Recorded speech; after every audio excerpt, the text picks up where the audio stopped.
What's up, everyone? It is time for my Oscar predictions for the month of May. Still super early, so who knows how many I'm getting right. Kind of taking some risks. I'm just leaving some in here because I'm like, I want to be that person where if it ends up coming true, I can be like, I predicted this since the very beginning.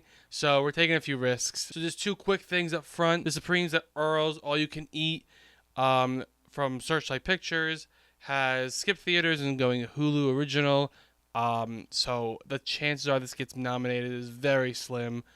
Could Hulu do like Netflix and put it in a few theaters just to qualify it? Sure, but I don't think that's gonna happen. I think they might qualify, but at that point, I don't know how much of a chance it has. And also, this video is being done before the Cannes Film Festival, so for June, we'll take what happened at the Cannes Film Festival into consideration. So let's get into it. So Best Picture, we have two new entries. We have Juror Number 2, and we have Furiosa, a Mad Max Saga.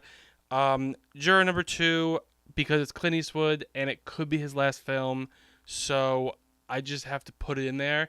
We don't know much about it, but I'm just, it's early. I'm throwing it in there until I'm told not to. And Furiosa, Mad Max Saga, since recording this, they did do some screenings, and first reactions have come out. Very positive. They're not saying it's as good as Mad Max, but they're saying it's like very close. So if Mad Max was a precursor, I feel like it got like 10 nominations, that one, Mad Max Fury Road. So this one, even if it gets like half of it, I still feel like it could be picture. That's why it's at the very bottom. It's still an iffy subject. Post-pandemic, they've been kind of doing like two big movies, no more than two usually. And I feel like they're gonna have Dune Part 2, which is a big movie. As far as I know, they're gonna have Joker, Folie à Deux, Joker 2, and having a third like big kind of like successful movie.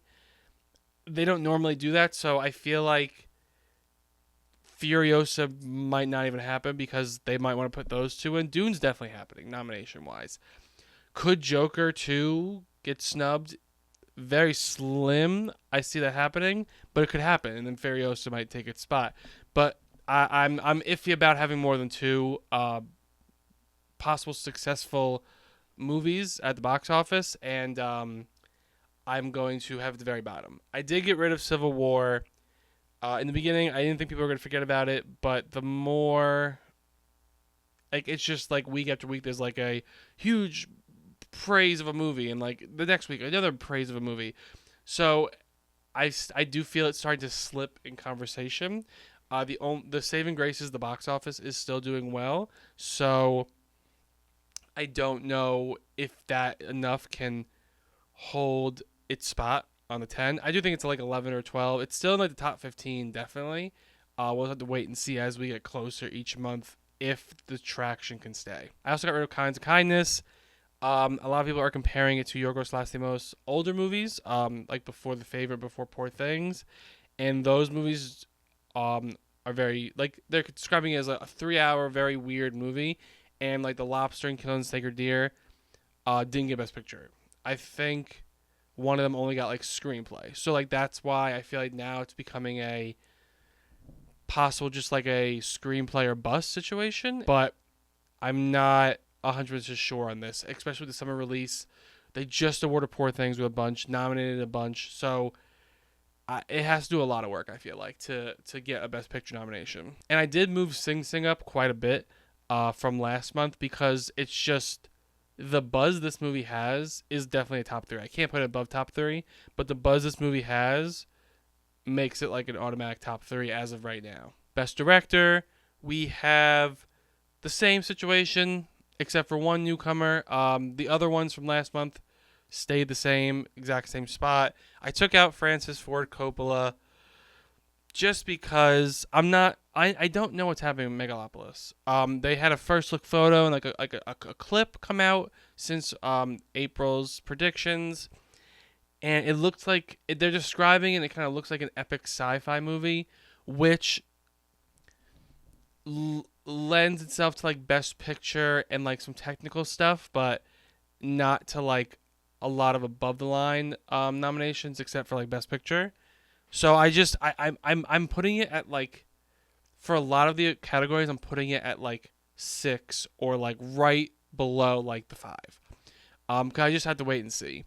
But you really shouldn't count out Francis Ford Coppola. You really can't. And it same goes for I want to put in Clint Eastwood because it's Clint Eastwood. You can't count him out. The Academy loves Clint Eastwood.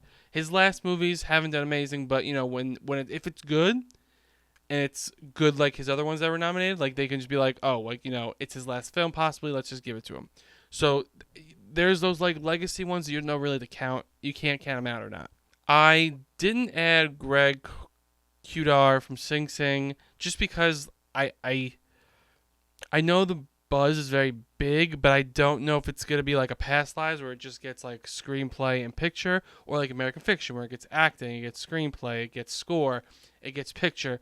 I don't know where Sing Sing is singing, like is kind of like meshing, because the buzz is very high, so I feel like it's a good chance for Best Picture, but where else besides the acting? But I guess if you put the acting in, then it's going to become an American Fiction. So I'm putting him at like Francis Ford Coppola, like a 6. Like I feel like until a few nominations come out, I it's hard to predict him because it's like a smaller like it's people are comparing it to like kind of like Coda. Coda's director didn't get Best Director, but it won Best Picture, and it won Best Actor, and it won Best Adapted Screenplay. I don't even think it was nominated for Best Director. And Best Director, always there's snubs galore for Best Director every year.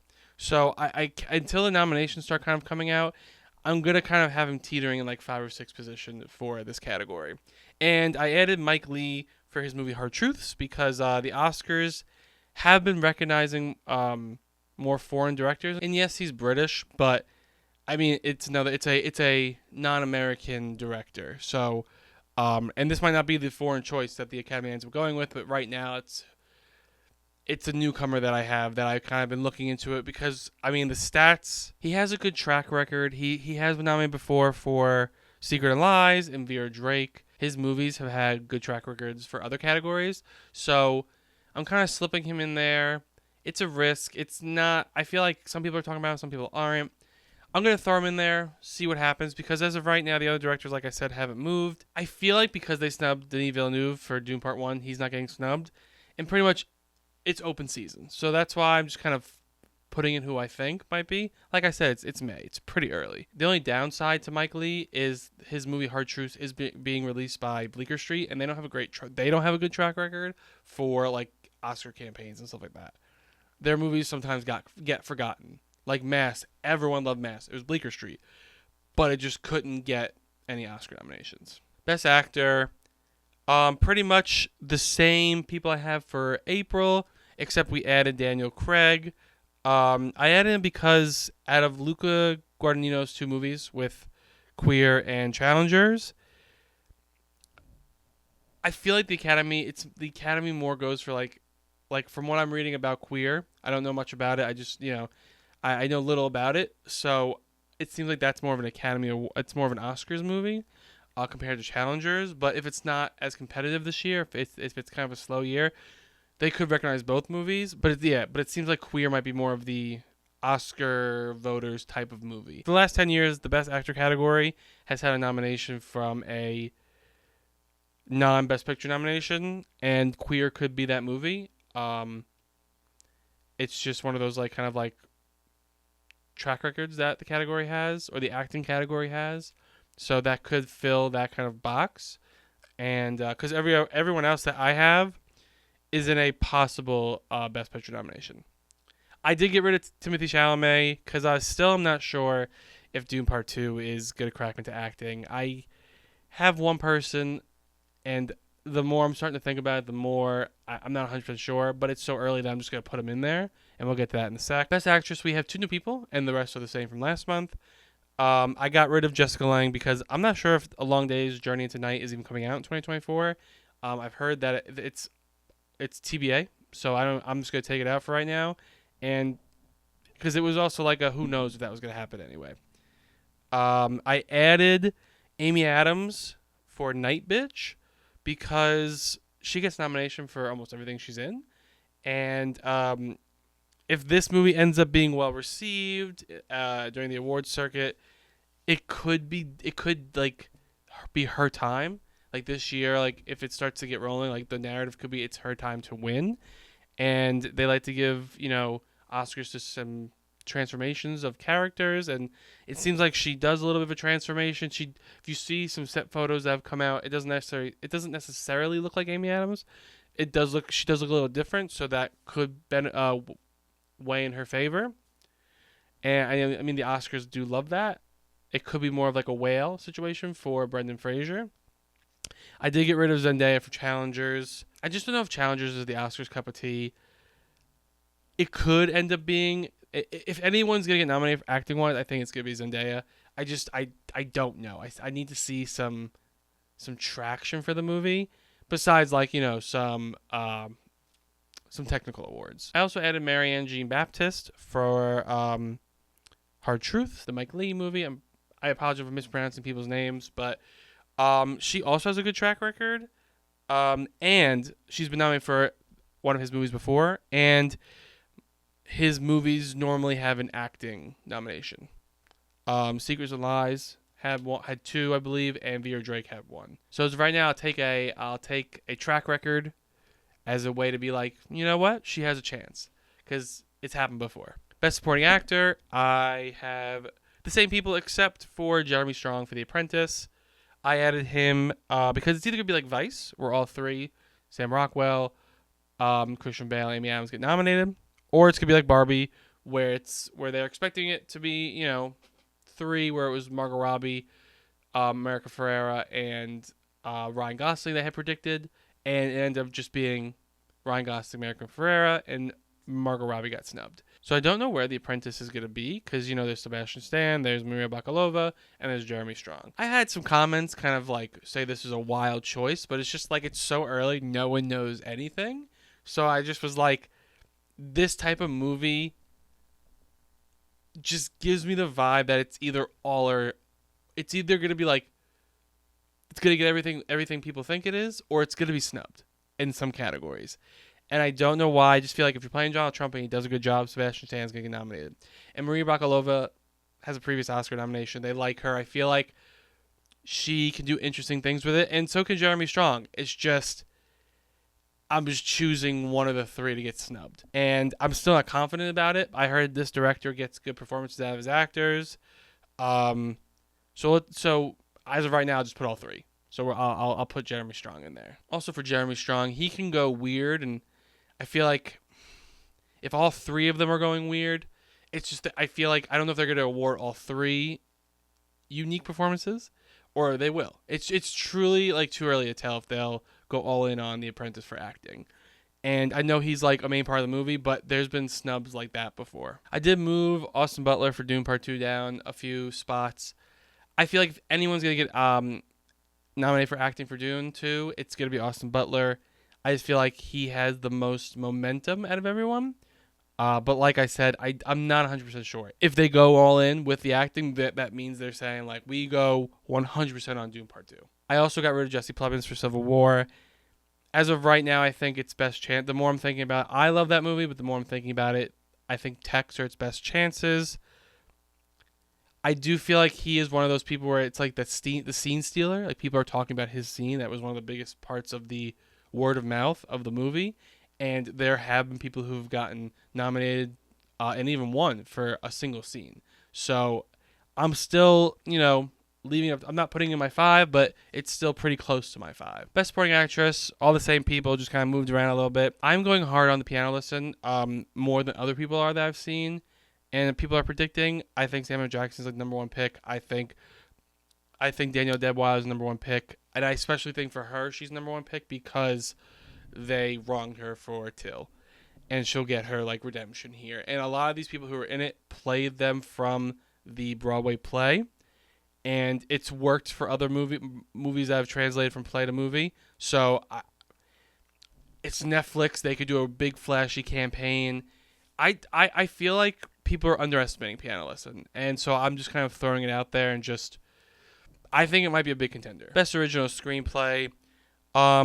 All the same, except for I put in Hard Truths. And like I said before, for the same reason for Marianne Jean-Baptiste, the track record. Secrets and Lies, Topsy Turvy, Vera Drake, Happy Go Lucky, and Another Year all been nominated for original screenplay for Mike Leigh's movies. That's a lot of movies that he got nominated. Why all of a sudden would they be like, you know what? Unless this movie's terrible and it gets thrown out of contention for all the predictions once it comes out, how do you not say at least a screenplay to be like, you know what, we'll give you screenplay. We gave it to you like 5 other times. I also removed Megalopolis just because I don't know how this movie's going to play. I feel like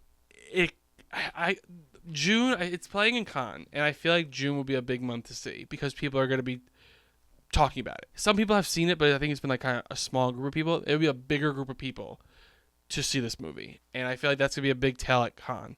I just don't know where it's going to play. Is it going to just get Best Picture and some technical? Is it even going to get Best Picture? Is it even going to get anything? Could it be shut out completely? Is it even good? I feel like there's not a lot to go off on Megalopolis. There's the first look. There is the clip that I saw. I feel like but people don't want to fund it. So it's such a confusing movie to place. So next month, I feel like will be a big month for Megalopolis. I'm also not ready to put A Real Pain yet because I feel like every year there's been a movie. I mean, people have seen it, so that might be why people are pushing it. I have not seen it yet. People have said it's amazing, and I'm not willing to shut it out completely. I've just seen, the movie that's played at Sundance that people are saying like that's gonna get a bunch of nominations, and it ends up getting snubbed completely. So I just have to wait a little bit because people also say Kieran Culkin might be nominated for Best Supporting Actor. I have to wait. I have to wait and see, more buzz about it, more nominations, more talk about it, and maybe I have to see it to really have a decision if I should place it or not. As of right now, it's too early for me to put that in there. Best Adapted Screenplay, we have one new with Night Bitch. I'm taking a risk there. Night Bitch could be another woman in the window. It could be not great, but there's some, there's Amy Adams, there's Marion Huller. It was supposed to go to Hulu, but then they decided to do a theatrical release in December, so they must have faith for this movie. It's an interesting subject topic. It's about like a stay-at-home mom that becomes a dog or something like that. It's a very interesting thing, and it could be very weird. But the Oscars have recognized weird. It could be too niche for the Oscars, but there have been times where they've recognized stuff like that. So I'm taking a risk here. I'm putting it at 5. Could it get more? It could. I don't know anything about it. We haven't seen much about this movie. Right now, I just have, for actress and for screenplay. I just feel like that's a good package, I feel like, for the movie. Best actress, best adapted screenplay. That could be its, Oscar campaign. I've said this a few times already. It's so early that literally you could put anything. Because it's going to change month to month. Literally, that's why I do a month-to-month video. I also removed Joker 2 because usually when there's a movie where it's the first movie, gets a shit ton of awards. The second one can get a lot of awards, just not as many. Black Panther, that happened with Black Panther. Black Panther won a bunch of awards, and then it was nominated for the second one, still for a decent amount, but it didn't get that Best Picture. It still won, but it compared to the 3 it won the first time, it's just always a little bit of a lesser situation. Have there been times where it's the opposite? Yes, there's The Godfather, there's Lord of the Rings. So it's hard to tell. It's hard to tell where if the Joker's too similar, which I don't think it's gonna be because it's now a musical. It has a lot of musical elements and it's being considered a jukebox musical. I don't know if that's enough to get it that many awards again. But if it's going to be snubbed, I feel like it's going to be snubbed in screenplay. So right now I'm just taking it off, putting some other risks in there, and we'll see as we go on. So now my 2 new categories I've added for this month is Best Animated Feature and Visual Effects. Best Animated Feature, I have Inside Out 2, Wild Robot, The Lord of the Rings, The War of Rohirrim, Moana 2, and the Untitled Wallace and Gromit film. Really, I'm curious, because I know this was a conversation when The Lion King first came out, the first one, 2019, the remake, the live-action remake. Live action,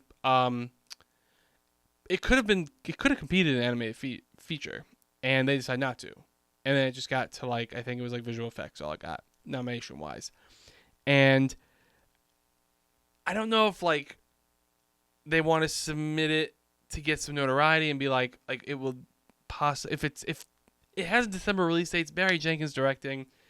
This could be very good. Do they want to put it in Best Animated Feature and pigeonhole it because then it can't get to Best Picture? But is it even eligible for, is it even worth getting a Best Picture nomination? Are people even going to give it to him? And I don't know that. And maybe they should just go animated feature and, have it in some sort of conversation there. I don't know how big this movie is going to be and how popular and how well received it is, but I'm excited for this movie, and it would be really interesting to see this pop up. Like, imagine it gets a Best Picture, but like I said, unless this year is crazy and they do multiple, bigger movies. I don't think so, but it is an option to put an animated feature, which then it could be on there depending on how good it is. But there's always I feel like Wallace and Gromit Studio, they always have a movie there. Moana 2, the first one got nominated. Lord of the Rings, I feel like that's the Oscars love Lord of the Rings. Wild Robot seems like to be like the Mitchells versus the Machines type of movie, and then you have the Pixar movie, Inside Out 2. So I feel like this 5 is pretty solid right now. We'll have to wait and see if there's anything else that's going to come out, because there's animation, always a wild card at the very end. Once they announce it, there's always that one wild card. And finally, for today's video is Best Visual Effects. We are entering the summer movie season. We have seen a lot of trailers or footage of these big movies that possibly can get nominated or are eligible for getting nominations. I have Dune Part 2, Kingdom of the Planet of the Apes, Furiosa, Mad Max Saga, Mufasa, The Lion King, Megalopolis. Megalopolis, they're saying it's this big sci-fi epic, and it's one of those more artsier movies that I've put into the category. I'm hearing Kingdom of the Planet of the Apes has Avatar level visual effects, which is wild to me, and it should be at number 1 because of that statement. But Dune Part 2, the visual effects were just so good that until I see it, I can't put it there. And no other Planet of the Apes movie they've all, the new trilogy with Andy Serkis, the ones that came out from 2011 to 2017, they were all nominated every year, never won. So I don't know if there is going to be this momentum. Last year, at the very end type of campaign at the end for Godzilla -1, and it ended up winning. So visual effects could be a wild card this year, because if you put Doom Part 2, people love the visual effects for it, and it's amazing visual effects. But when you say something's Avatar level, Avatar Way of Water level, which literally had some of the best visual effects ever, and you're saying it's competing with that, if not beating it at some scenes, that is a strong statement. That's why I wanted to talk about this category this month. So I feel like visual effects would be a fun category this year. And then Furiosa, Mad Max Saga, I feel like the first one won that one, or Mad Max Fury Road won that one, so it would be interesting to put it in there. Furiosa, a Mad Max Saga, and Mufasa the Lion King, previous nominations. It's a new movie in that franchise, so as of right now, that's what I'm putting it in. So those were my 10 categories. As the months go on, we get close to the Oscars, I'll add more and more categories. But yeah, those are my predictions for the month of May. Next month is a very big month. At the end of this month, we are going to have the Cannes Film Festival. And so when we talk about June's predictions, that festival will be considered for all my predictions. That will be taken into account. So let me know what you thought of these predictions and down in the comments, because I've seen some comments for the last one, I made some bold choices. Let me know if I made some more bold choices. I'd love to hear it. Let me know what you thought down in the comments, and let me know your predictions down in the comments. Thank you for watching. Thank you for subscribing. Cheers.